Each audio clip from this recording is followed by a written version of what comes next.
Segala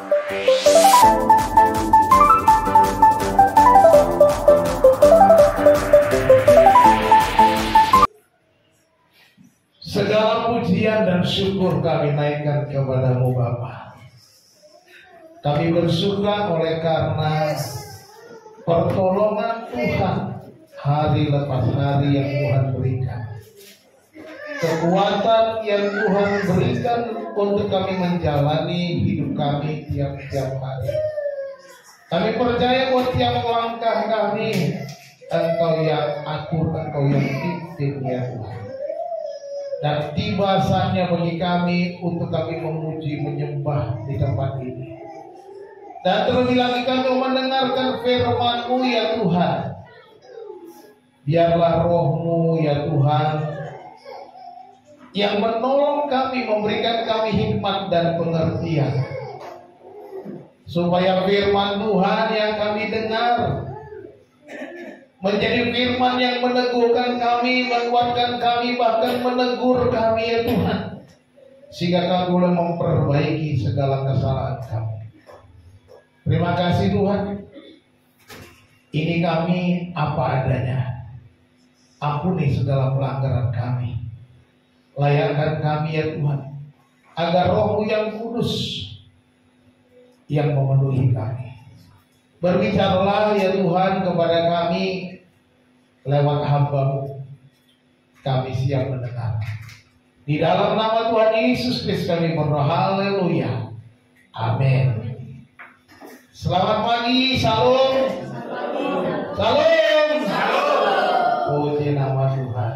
Ini yang baru pulang dari Bandung masih semangat, luar biasa. Bapak Ibu Saudara dikasih Tuhan, hari ini kita belajar firman Tuhan dari kitab Injil Matius pasal yang ke-28 ayat 16 dan sampai 20. Saya beri judul Kabarkanlah Injil. Mungkin dibantu dari depan, dari belakang karena pointer saya tidak dibawa. Ya. Matius 28 ayat 16 sampai ayat yang ke-20. Mari kita membuka Alkitab kita masing-masing. Ayatnya sudah sering kita baca, mungkin juga sering kita dengar. Mari kita ulangi sekali lagi, kita mau belajar firman Tuhan dari Matius pasal 28 ayat 16 sampai 20. Saya akan bacakan, Bapak Ibu Saudara silakan menyimaknya dengan Alkitab masing-masing. Dan ke-11 murid itu berangkat ke Galilea, ke bukit yang telah ditunjukkan Yesus kepada mereka. Ketika melihat Dia, mereka menyembahnya, tetapi beberapa orang ragu-ragu. Yesus mendekati mereka dan berkata, "Kepadaku telah diberikan segala kuasa di sorga dan di bumi. Karena itu pergilah, jadikanlah semua bangsa muridku, dan baptislah mereka dalam nama Bapa dan Anak dan Roh Kudus, dan ajarlah mereka melakukan segala sesuatu yang telah kuperintahkan kepadamu. Dan ketahuilah, Aku menyertai kamu senantiasa sampai kepada akhir zaman." Amin. Puji nama Tuhan. Bapak Ibu dikasih Tuhan, apakah Injil itu? Tolong dibantu. Apakah Injil itu? Ya. Mungkin kita biasa mendengar kata Injil, ya. Bahasa Yunani Injil itu adalah Evangelion. Evangelion, ya. Dari kata Evangelion. Kata Evangelion ini terdiri dari, sebenarnya asalnya dari dua kata. Yang pertama kata eu. Eu artinya itu baik, good. Itu artinya eu. Jadi banyak kata Yunani diawali dengan eu, ya. Itu artinya baik. Sama dengan orang Jawa kalau namanya Su, artinya baik. Itu Su, Suharto atau harta yang baik, ya. Sudarso itu darso yang baik, ya. Sudohar, lain lagi. Dohar yang baik gitu ya. Sukardi, sukar yang baik misalnya. Kardi yang baik. Kardi artinya apa? Saya nggak tahu artinya kardi. Artinya apa? Hati. Hati. Oh ya, kardiologi. Bahasa itu mah bahasa Latin kardiologi. Dicampur-campur Jawa dan Latin itu. Sukardi, hati yang baik. Ya boleh lah. Ya, itu su. Kalau bahasa Yunannya iu. Evangelion itu artinya baik. Lalu kata angelion itu artinya kabar atau berita. Jadi evangelion itu artinya kabar atau berita yang baik. Itu kata Injil. Ya, di dalam Alkitab ditulis, kalau ketemu kata Injil diambil dari kata evangelion. Bapak Ibu Saudara yang dikasih Tuhan, kalau itu kabar baik, mengapa kita takut memberitakannya? Kan itu. Mengapa banyak orang Kristen ragu-ragu memberitakannya? Mengapa kita juga sebagai orang percaya mau memberitakan kabar yang baik, kabar yang menyenangkan ini, kita takut atau kita mungkin cemas, khawatir? Ya, tentunya ada macam-macam alasan kita takut, cemas, dan khawatir. Takut ditolak. Ya, kalau saudara mau ngomong cinta, berani ngomong takut ditolak, ya kan? Nah, sekarang kita juga ngomong Injil kan karena kita cinta. Amin. Ya, kasihilah sesamamu manusia. Bahasa sehari-harinya menjadi cintailah sesamamu manusia. Kalau kita cinta, ya kita kabarkan kabar yang baik. Amin. Gitu. Tapi kalau Pak Kardi nembak Bu Kardi zaman dulu, tak takut ya ngomong cintanya, gitu kan? Seperti itu. Seperti saya juga dulu gitu. Ya. Jadi mengapa kita harus memberitakan Injil? Next.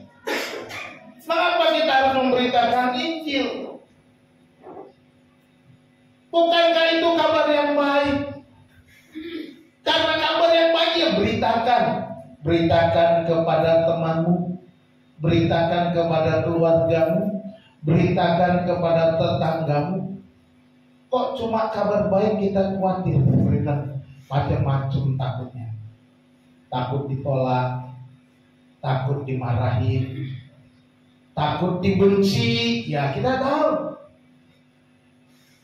dunia ini memang membenci Yesus, membenci Bapa karena tidak mengenal Bapa. Itu kan renungan kita dari 1 Yohanes kan. Dunia tidak mengenal Bapa sehingga dia membenci. Jadi sesuatu yang wajar. Yesus juga sudah bilang, aku mengutus kamu seperti domba ke tengah-tengah serigala. Bukan Sri Haryati, tapi serigala. Ya kan? Kalau ke tengah-tengah Sri Haryati, Pak Is seneng. Ya kira-kira gitu. Ya Pak Sukardi seneng ke tengah-tengah Sri Haryati. Tapi kalau ke tengah-tengah serigala, mungkin kita mikir, waduh, kenapa berat banget? Yesus suruh memberitakan Injil, tapi seperti kita diutus ke tengah-tengah serigala. Domba ke tengah serigala. Artinya kita bisa jadi makanan empuk serigala. Saudara siap menjadi makanan empuk serigala? Ya nggak siap, Pak. Masa mau? Harus seperti Daniel. Jangankan serigala, singa pun dihadapi. Amin. Daniel demi nama Tuhan dia mau mempertahankan imannya. Dia masuk dua singa yang kelaparan, ditutup mulutnya oleh Tuhan. Demikian juga kita. Nanti kita baca ya. Allah tidak memilih orang yang mampu, tapi orang yang mau. Saudara mungkin gak mampu, mungkin gak punya latar belakang yang baik untuk memberitakan Injil. Mungkin saudara nggak punya latar belakang teologi yang baik. Mungkin saudara nggak punya kemampuan berbicara dengan baik. Tapi Tuhan nggak pilih. Tuhan mau pilih yang mau saja. Kalau engkau mau, maka engkau akan diperlengkapi. Kalau engkau mau, maka engkau diberikan kuasa. Kalau engkau mau, engkau diberikan kekuatan. Kalau engkau mau, engkau akan memberikan kemenangan. Kalau engkau mau, engkau akan diberi iman yang kokoh. Itu dia.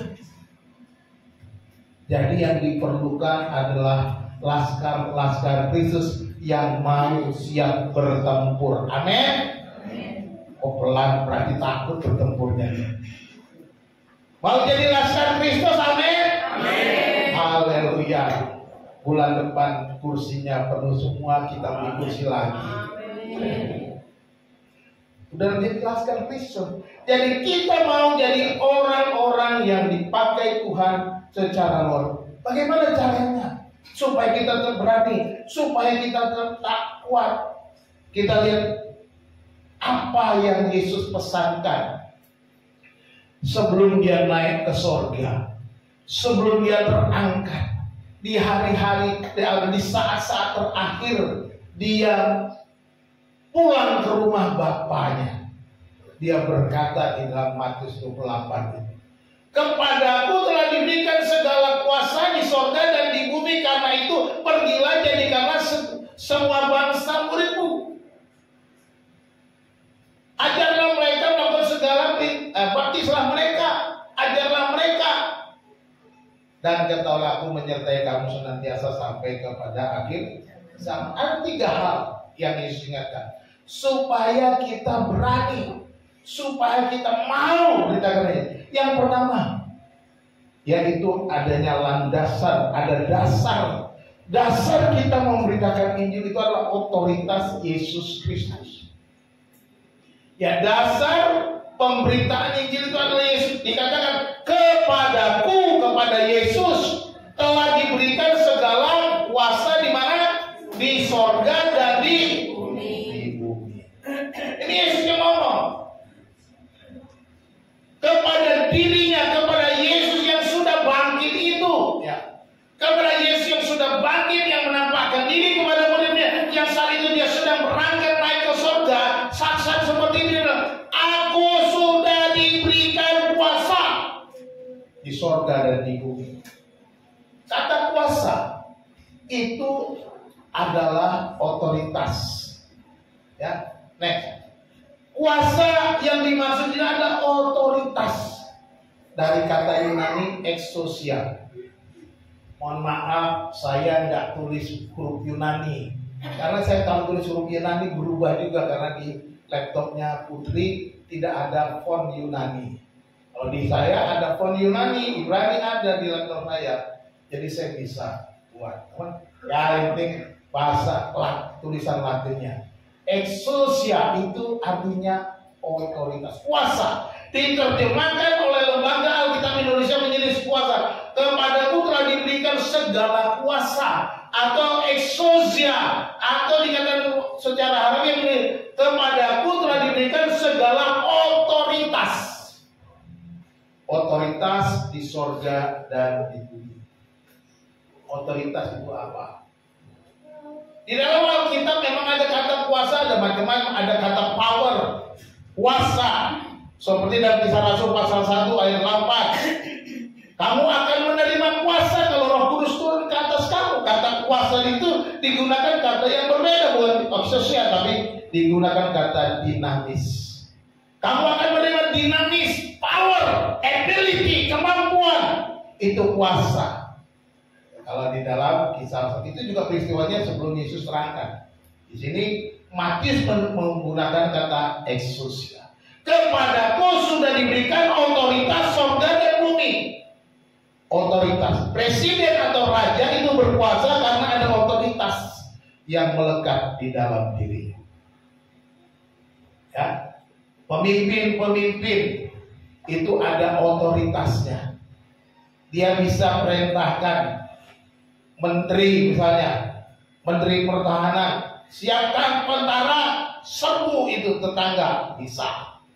Ya, seperti zaman Soekarno, Ganyang Malaysia katanya. Seperti itu otoritas. Dia bisa perintahkan karena punya otoritas. Dia berhak itu artinya untuk memerintah berbuat apa yang sesuai dengan yang melekat dengan dirinya sebagai seorang presiden atau raja atau pemimpin suatu negara. Itu otoritas. Contoh perbedaan antara polisi dan Pak Ogah di perempatan jalan. Beda nggak? Pak polisi dengan seragam, ketika dia stop orang, orang bisa berhenti. Tapi kalau Pak Ogah stop, banyak agen buat tabrak katanya. Jangankan Pak Ogah, polisinya ketika tidak pakai seragam, dia berusaha mengatur, orang juga tidak peduli. Karena ini siapa lu? Karena tidak ada kelihatan seperti itu. Jadi polisi ada otoritas ketika dia pakai seragamnya, ketika atributnya dipakai, ketika dia tampil sebagai seorang polisi, dia punya otoritas. Tangannya kuat polisi itu, bisa nahan mobil puluhan, ya kan? Polisi begini doang, puluhan mobil berbaris nggak melewati, gitu kira-kira gitu. Bapak Ibu, itulah yang namanya sekarang dikatakan kepada Yesus, dia punya otoritas, artinya dia punya hak memerintah, dia punya hak untuk mengatur, dia punya hak untuk mengendalikan. Mengendalikan apa? Sorga dan bumi. Mari kita lihat otoritas Kristus di sorga. Otoritas Kristus di sorga. Sorga ini artinya dunia yang tidak kita lihat, itu sorga. Ketika Yesus bilang kepadaku diberikan kuasa sorga dan bumi, kata sorga di sini bukan hanya sorga di mana dia duduk bertahta, dia kembali bersama dengan Bapa, atau ketika dia datang dari sorga turun ke bumi. Bukan itu saja.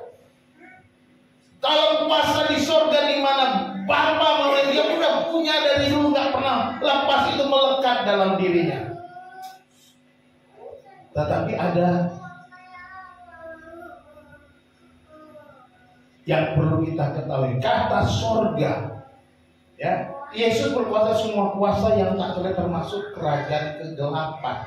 Itu artinya kata sorga ini juga bukan berarti cuma yang ada. Bahasa Yunaninya itu Uranos. Uranos. Ya. Bahasa Ibrani itu Samayim. Kalau di dalam Alkitab, kitab Kejadian, pada mulanya Allah menciptakan langit dan bumi. Bersih bara Elohim wa Hasabu Ares katanya. Pada mulanya Allah menciptakan langit, Samayim. Sampai diterjemahkan di dalam kitab itu langit. Tetapi dalam bagian lain dalam perjanjian Samayim diterjemahkan juga sorga. Tergantung konteks. Jadi kalau baca Alkitab bahasa asli, konteksnya. Kita lihat Efesus pasal 6 ayat 12. Efesus pasal 6 ayat 12. Karena perjuangan kita bukanlah melawan darah dan daging, tetapi melawan pemerintah-pemerintah. Perhatikan, saya buat garis miring. Pemerintah-pemerintah, melawan penguasa-penguasa, melawan penghulu-penghulu dunia yang gelap ini, melawan roh-roh jahat di udara. Lihat sini. Di udara ada roh-roh jahat. Roh-roh jahat ini sebagai apa? Pemerintah-pemerintah atau penguasa-penguasa, penghulu-penghulu dunia yang gelap. Inilah roh-roh jahat itu. Dan perhatikan kata di udara, diterjemahkan di udara, dari akar kata Uranos juga. Jadi di sini kita lihat, ternyata Uranos itu bukan hanya tempat sorga yang dimana kita akan datang ke rumah Bapa. Ternyata yang maksudnya adalah langit, di mana dunia kegelapan, roh-roh jahat yang ada di langit, roh-roh jahat yang tidak bisa kita. Sekarang Yesus katakan, kepadaku sudah diberikan otoritas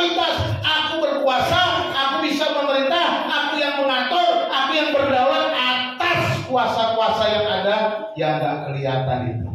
Maka sebenarnya dunia yang tidak kelihatan.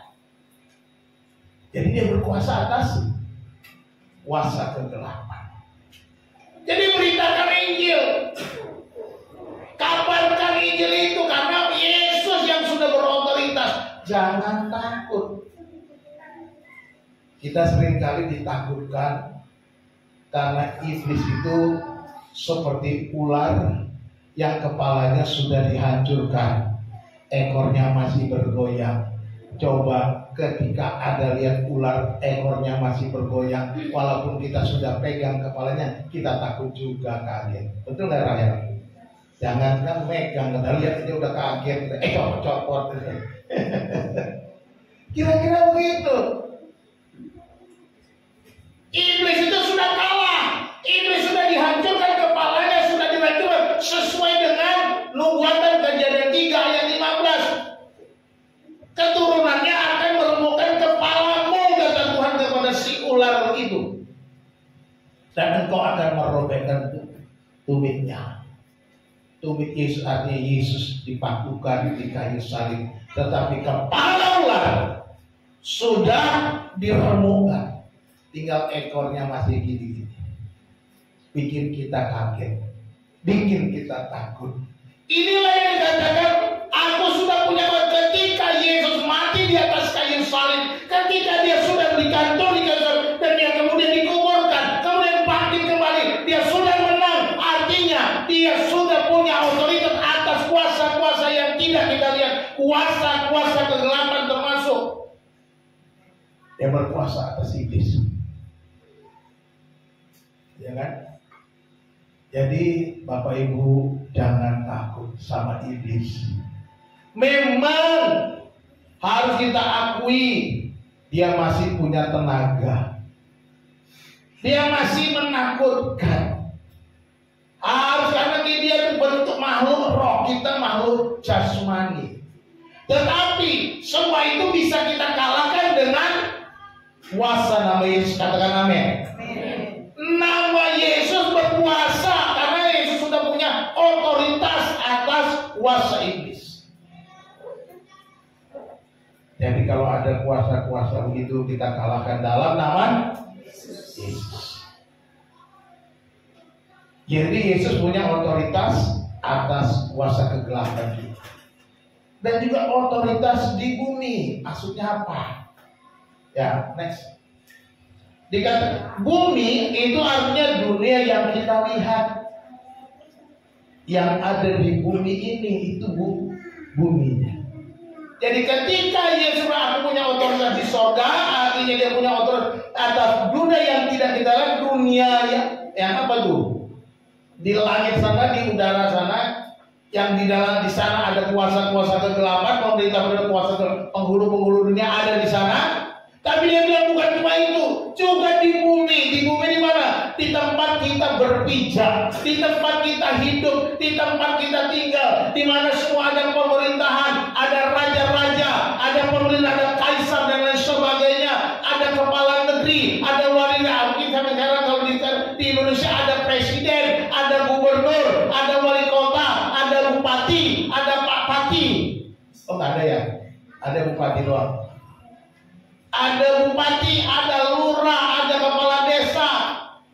Itu pemerintah.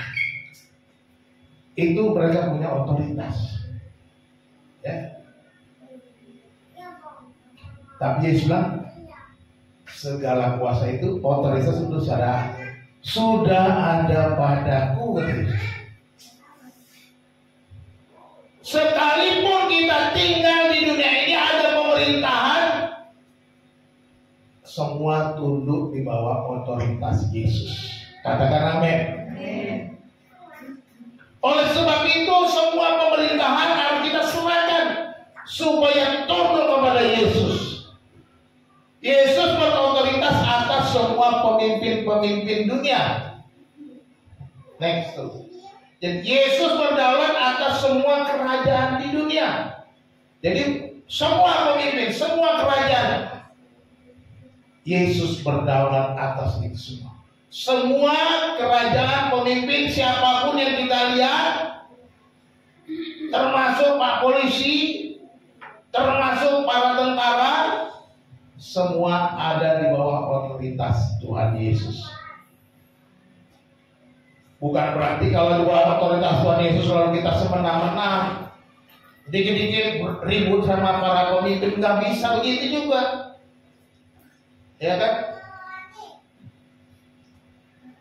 Kalau kita nggak suka sama polisi, lalu kita hajar polisi, ya keliru. Kita bilang, oh kamu ada di bawah otoritas Yesus, kamu nggak boleh gitu. Aku ini pengikut Yesus. Keliru tafsirnya itu. Bukan begitu caranya, Bu, Pak.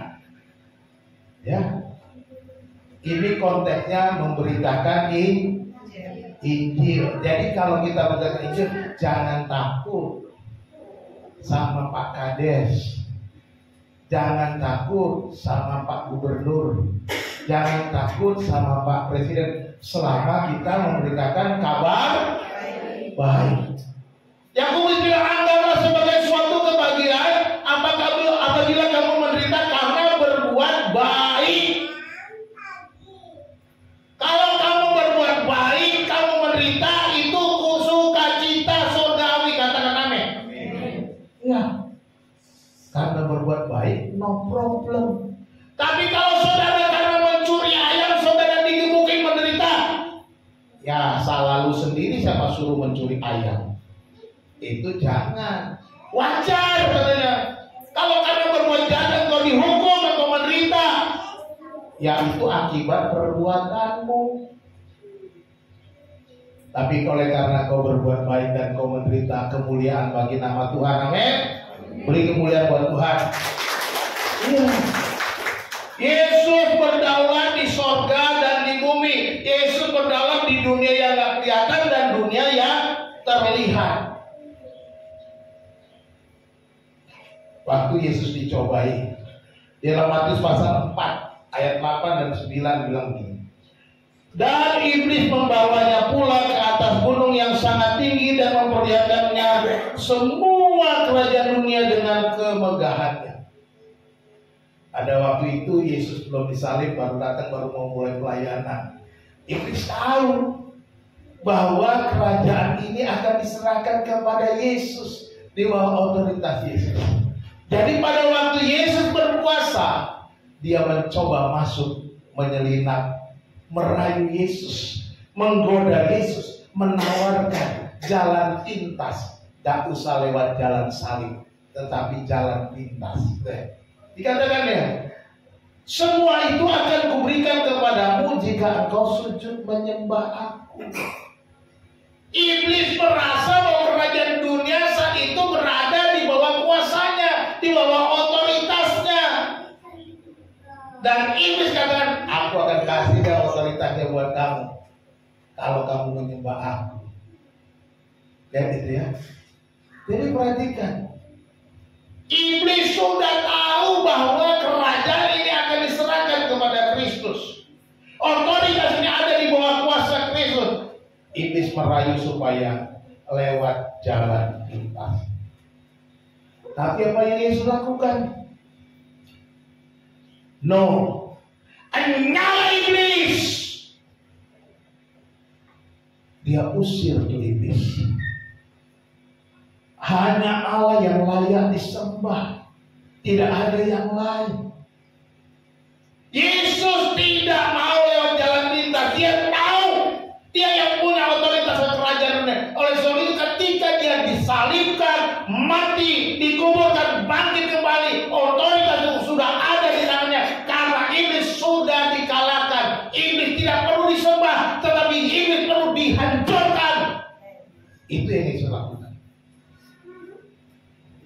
Tidak perlu disembah iblis untuk bisa menguasai kerajaan, otoritas di dunia, tetapi harus dikalahkan, dihancurkan dengan kematian dan kebangkitan Kristus. Katakan amin. Jadi jangan takut, kabarkan Injil, sebab otoritas Yesus Kristus ada. Ya, Yesus berdaulat di sorga dan di bumi. Hari ini takut lagi? Sedikit Pak. Oke, aman.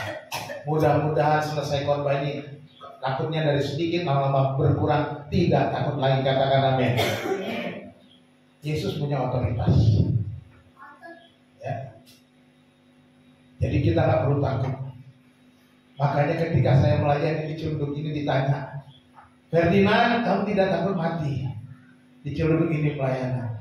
Saya bilang, Pak, kalau soal mati, dimanapun kita melayani Tuhan, pasti mati. Saya siap mau mati di Ciledug, mau mati di mana saja. Yang penting mati melayani Tuhan. Itu yang harus kita lakukan. Tidak perlu takut.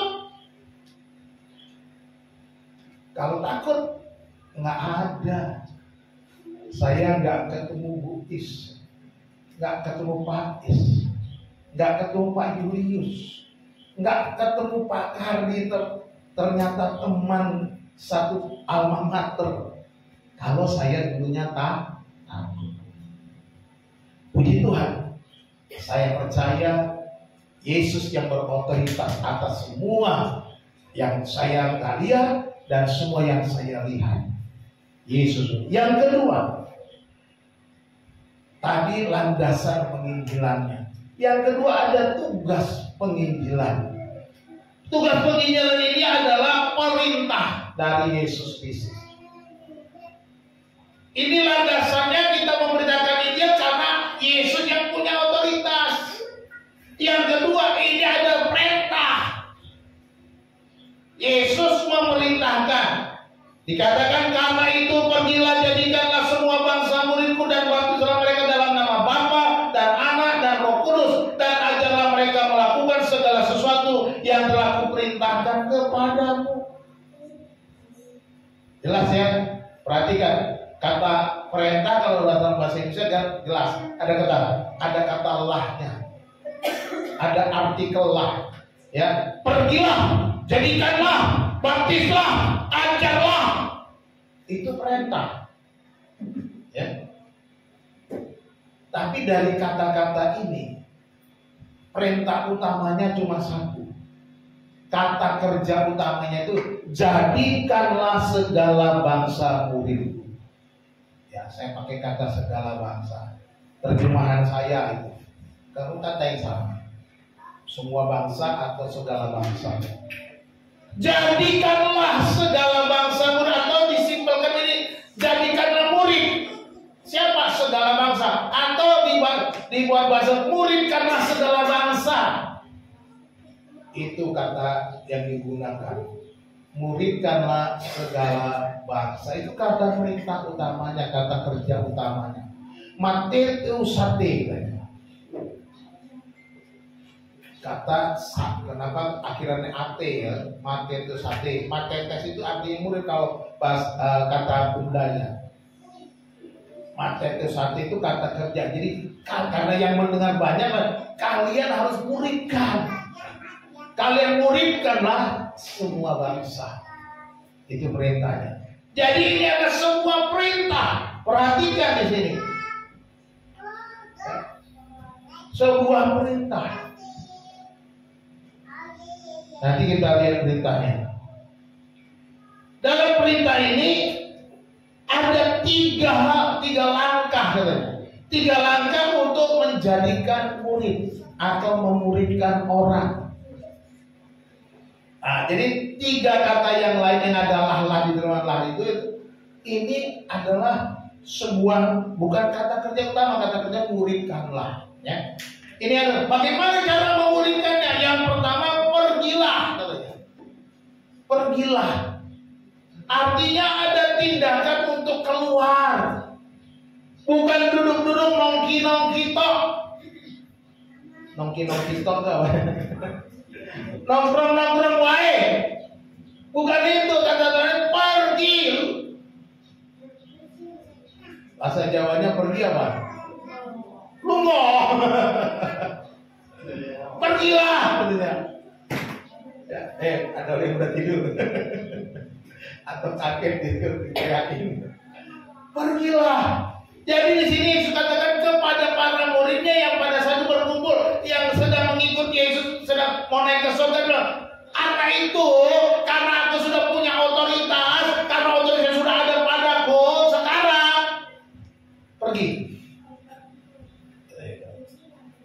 Pergilah. Pergilah, kasih, kejarlah keinginanmu, katanya penyanyi. Kita juga begitu. Pergilah, beritakan Injil. Ya, jangan cuma asal pergi, nggak tahu kemana. Ada yang pergi karena stres, mau pergi ke Australia katanya. Ada yang mau pergi karena kecewa dan sakit hati. Tapi di sini kita bilang pergilah, artinya kita tidak boleh berdiam diri saja. Kita tidak hanya boleh berpuas diri. Kita hanya tidak boleh duduk manis dalam zona nyaman kita. Sudahlah Pak, enakan begini Pak, supaya kayak tenang-tenang saja hidup saya. Betul. Kita memang perlu ketenangan, tapi ini perintah. Tindakan untuk yang kedua, habis kita pergi ngapain katanya? Baptislah. Pergi di situ artinya kita pergi memberitakan kabar baik tadi. Sesudah memberitakan kabar baik, ada yang percaya, baru mereka dibaptis. Menjadikan murid, mereka harus dibaptis. Kalau belum dibaptis, itu murid keras kepala. Orang jelas sekali Alkitabnya ngajarkannya begitu ya. Udah percaya, baptis.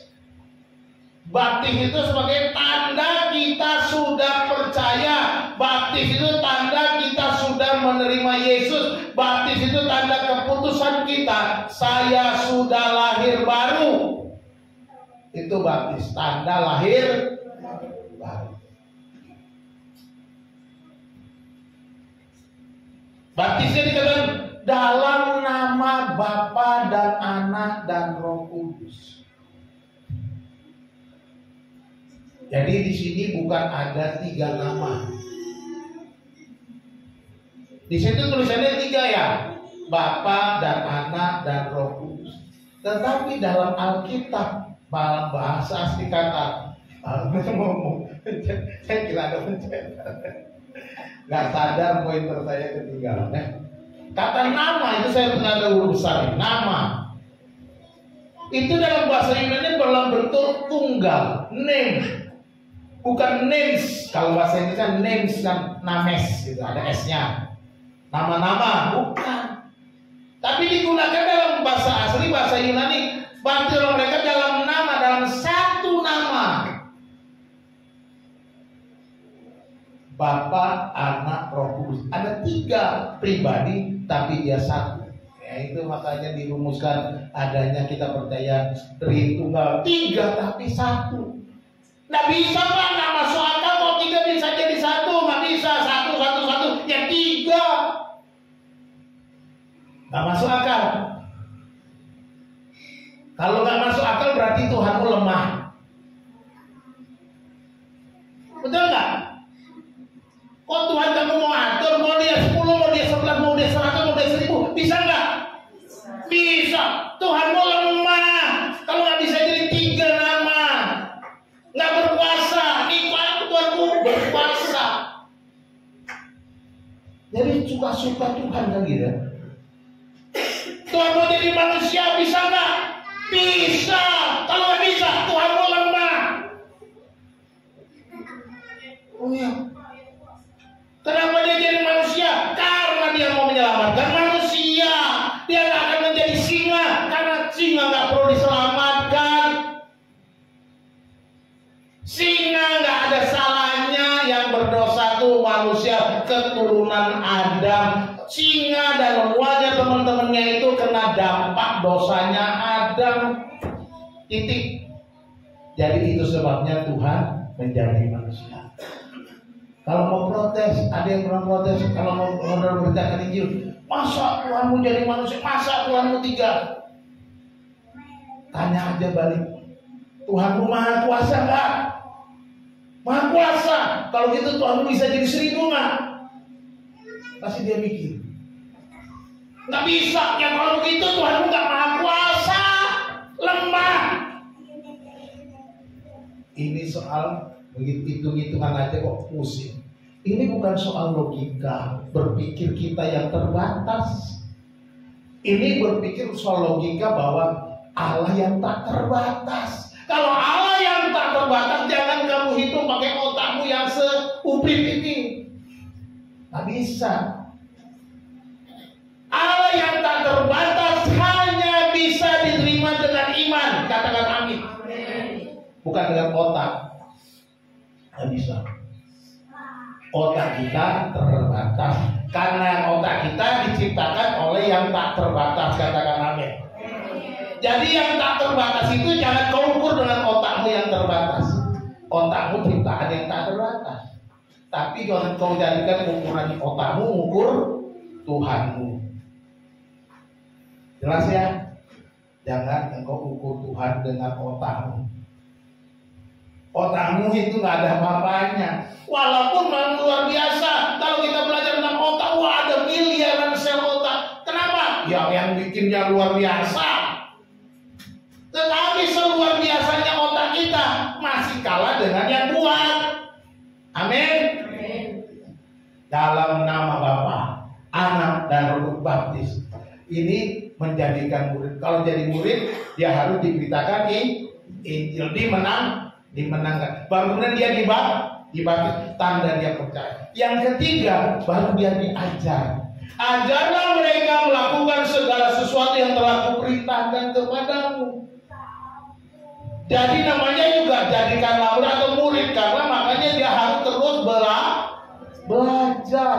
Jadilah murid yang setia. Jadilah murid yang terus belajar. Jadilah seorang percaya yang punya hati seorang murid. Jangan menjadi hati seorang pendemo.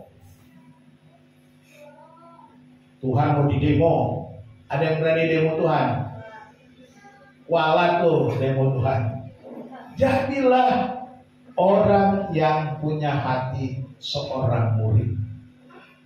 Seorang murid di sini digunakan kata disciple dalam bahasa Inggris. Matetes itu diterjemahkan disciple, bukan student. Student itu murid yang belajar di sekolah. Pupil sama, pupil murid juga. Tapi di sini digunakan disciple, seorang yang menyerahkan hidupnya secara disiplin kepada Tuhan. Itu murid matetes. Jadi murid yang selalu ikut Tuhan kemana Tuhan pergi. Murid yang selalu dengarkan Tuhan kemana Tuhan bicara, apa yang Tuhan bicarakan. Itu murid. Jadi murid itu adalah orang yang taat firman. Itu aja simpelnya. Saudara sudah taat firman belum? Baru dikit Pak. Ya jangan cuma sedikit. Baru separuh Pak. Jangan cuma separuh. Baru setengah Pak. Jangan cuma setengah. Kalau ikut Tuhan harus penuh. Nggak setengah-setengah. Kalau setengah-setengah kita sukanya melenceng. Bener nggak? Kalau ikut Tuhan setengah-setengah pasti melenceng-melenceng. Jadi tidak menjadi seorang murid yang disciple, yang disiplin, yang taat, yang setia. Kunci cuma ini. Nggak ada yang lain. Jajarlah mereka melakukan segala sesuatu yang telah kuperintah. Yesus sudah perintahkan di sini ada banyak. Yesus ajarkan apa? Kasihilah sesamamu manusia seperti dirimu sendiri. Ini perintah utamanya. Jadi ini 3 langkah yang kita belajar untuk menjadikan atau memuridkan orang percaya. Ya. Kesimpulannya poin kedua, jangan takut kabarkan Injil, sebab ini adalah perintah Yesus Kristus. Taatilah perintah Tuhan dengan kesetiaan, karena kita menjadi seorang murid. Yang ketiga, ada jaminan penyertaan. Kita harus kabarkan Injil, sebab pertama dasarnya atau landasannya otoritas Yesus. Yang kedua, tugas. Ini ada tugas karena perintah Yesus. Yang perintah siapa? Yesus. Tuhan Yesus. Ya. Lalu ada jaminan, yaitu penyertaan Yesus. Yesus menjamin hidupmu. Wah, kalau soal jaminan ini paling menyenangkan. Ya, ketika petugas asuransi menawarkan janji-janji manis, jaminannya kita mau lihat. Apa jaminannya? Kalau saya sakit, kalau saya koik, kalau saya mengalami berbagai macam musibah, ada nggak jaminannya yang saya dapat? Wah, kan itu penting. Jam sostek, jaminan apa tuh? Sosial dan tenaga kerja, jam sostek, ya gitu kan? Ada jaminan tenaga kerja. Kita tentu perlu jaminan. Kita perlu jaminan kalau kita memberitakan Injil, betul nggak? Ya, jaminannya Yesus katakan ada penyertaannya. Dikatakan, dan ketahuilah, aku menyertai kamu senantiasa sampai kepada akhir zaman. Dan ketahuilah, aku menyertai kamu senantiasa sampai kepada akhir zaman. Kata ketahuilah. Kata ketahuilah ini dari kata bahasa idu. Ya, idu. Bukan bahasa Batak ini ya. Artinya itu lihatlah, perhatikanlah. Dalam gramatika bahasa Yunani digunakan bentuk aorist imperatif. Imperatif itu perintah, aorist itu kala, atau bentuk past tense.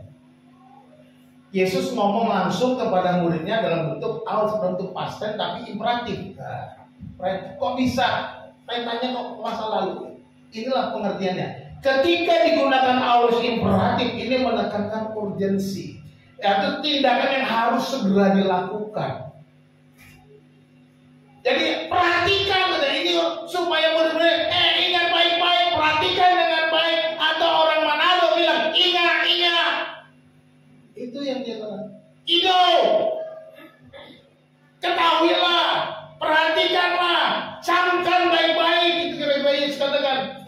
Supaya murid-muridnya itu segera memperhatikan peringatan. Ketahuilah. Penyertaan ini sesuatu yang harus kita ingat baik-baik. Amin. Jadi ini adalah peringatan yang penting untuk kita kerjakan sebagai orang percaya yang memberitakan Injil Kristus. Apa yang harus diingat? Katanya, aku menyertai kamu senantiasa sampai kepada akhir zaman.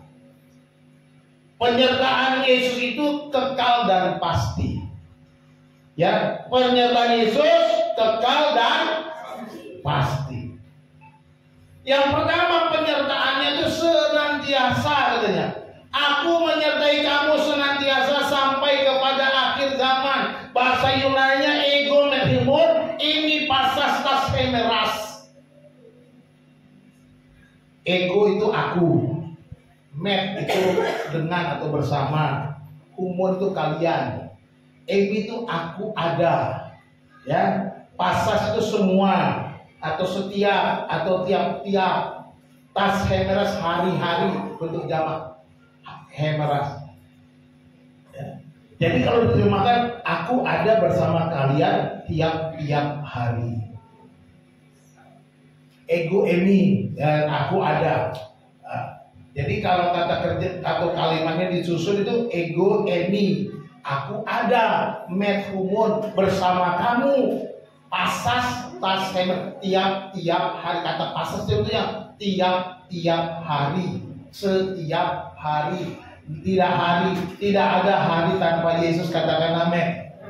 Oh, tidak ada hari tanpa Yesus. Karena Yesus kata, aku ada bersama kamu every day, tiap-tiap hari, Senin, Selasa, Rabu, Kamis, Jumat, Sabtu, Minggu, aku ada sama kamu, gitu. Itu yang Yesus lakukan. Haleluya. Kan itu LA itu makanya aku menyertai kamu senantiasa. dipendekin aja. Ya, padahal kalimatnya bukan begitu. Senantiasa, aku menyertai kamu senantiasa. Terjemahan dari apa? Aku ada bersama kamu, menyertai kita tiap-tiap hari. Hari ini Yesus ada bersama kita. Besok ada? Siapa tahu? Kau tahu? Ya ini janjinya. Kemarin ada. Jadi kalau kita beritakan Injil, mau hari Senin, Selasa, Rabu, Kamis, Jumat, Sabtu, Minggu, jangan takut, Yesus ada. Ketika kita beritakan kasih Tuhan kepada tetangga kita, kepada teman kita, kepada keluarga kita, kepada suami kita, kepada istri kita, kepada siapapun yang kita kasih, Yesus ada di sana. Amin. Penyertaan Yesus senantiasa. Bukan sampai di situ, malah disambung lagi sampai kepada akhir zaman. Penyertaannya sampai akhir zaman. Nah, bahasa Yunaninya Heos tes suntelias to aionos. Heos sampai tes suntelias. Telias itu ujung, akhir makanya. To aionos, aionos itu zaman ini. Ya. Jadi Yesus ada tiap-tiap hari sampai akhir zaman. Kita sudah sampai ujungnya zaman ini, belum sampai di ujung. Karena kita masih ada di sini, karena saya masih bisa berkhotbah. Kalau sudah sampai di ujung artinya sudah selesai. Tugas kita selesai, nggak perlu kabarkan Injil lagi. Saya nggak perlu khotbah lagi. Karena udah selesai, udah sampai di ujung. Artinya selama belum di ujungnya, kita harus terus beritakan Injil. Karena Yesus terus tiap-tiap hari ada bersama kita. Amin. Iya. Penyertaannya senantiasa, penyertaannya sampai akhir zaman. Penyertaanmu sempurna, rancanganmu penuh damai. Amin. Penyertaan Tuhan sempurna banget, luar biasa. Saya sungguh menikmati penyertaan Tuhan, sungguh menikmati semua. Artinya penyertaan ini apa? Satu, dia berikan kita keberanian. Dua, dia berikan kita kemampuan untuk berbicara. Tiga, dia berikan apa yang kita perlukan untuk melayaninya. Katakan amin. Saya alami, dia cukupkan apa yang saya perlukan ketika saya melayani Tuhan. Dia berikan apa yang saya perlukan. Artinya soal sandang pangan papan itu urusan gampang buat Tuhan. Karena apa? Aku ada bersama kamu everyday. Kalau dia ada bersama kita tiap hari, seperti Daud dalam Mazmur 23. Coba baca Mazmur 23 bagian ayat yang ke-6. Coba dibaca yang keras. Bapak-bapak dulu baca nih. Seorang bapak silakan. Mazmur 23 ayat 6. Ayo. Mazmur 23 ayat 6. Kebajikan dan kemurahan belaka akan mengikuti aku seumur hidupku, dan aku akan diam dalam kekabungan sepanjang masa. Amin. Kebajikan dan kemurahan Tuhan akan apa? Kebajikan dan kemurahan Tuhan akan mengikuti aku, dan aku akan diam dalam rumah Tuhan sepanjang masa. Bahkan ayat sebelumnya, dia menyediakan hidangan bagiku di hadapan lawanku. Luar biasa. Jadi Bapak Ibu Saudara, kabarkan Injil, beritakan kabar baik ini, karena nggak usah takut. Dia menyertai, dia mencukupkan. Itu kata menyertai. Dia Immanuel, dia menyertai itu. Artinya semua logistik dia sediakan. Saya mau katakan ini. Kenapa saya yakin dia semua logistik disediakan? Karena saya mengalaminya sejak saya memberitakan Injil, sejak saya melayani, menyerahkan hidup kepada Tuhan. Semua logistik yang saya perlukan untuk pelayanan disediakan Tuhan. Ya, logistik untuk pelayanan, bukan logistik untuk kehidupan berfoya-foya. Logistik untuk beritakan Injil. Ya. Dia sediakan. Dia menyertai kita sampai akhir zaman. Jadi sampai ujung nanti, jangan usah khawatir. Yang ketiga, penyertaannya itu bukan saja senantiasa sampai, tapi penyertaannya itu pasti. Penyertaannya pasti. Bapak Ibu, Alkitab kita ini, kitab Injil Matius itu ada banyak salinan-salinan teks, ratusan ribuan salinan Alkitab kita. Salah satu salinan itu dikenal dengan nama Textus Receptus, teks yang diterima. Ketika saya baca Textus Receptus, kata yang digunakan dalam ayat ini dalam Matius pasal 12 ayat 20 itu diakhiri dengan kata amen. Ada tulisannya amen dalam huruf Yunani. Amen. Alpha, mem, dan nun. Amen. Jadi digunakan kata amin, artinya kalau kita mau baca ayat 16 sampai 20 itu ya. Kita mulai doa.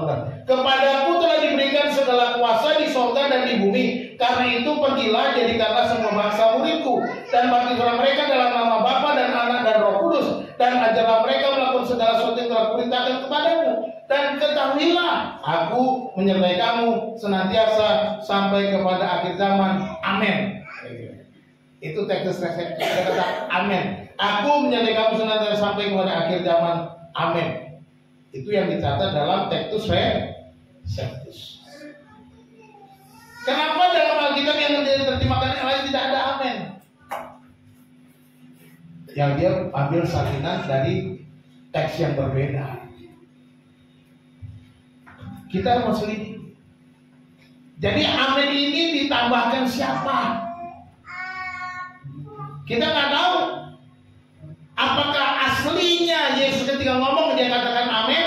Nah. Tapi kalau ini aslinya Yesus katakan amin, artinya Yesus menjamin bahwa apa yang ku katakan ini pasti. Ya. Kata amin itu kan sungguh pasti, kata amin ulang. Yes gitu ya, sungguh pasti kata amin.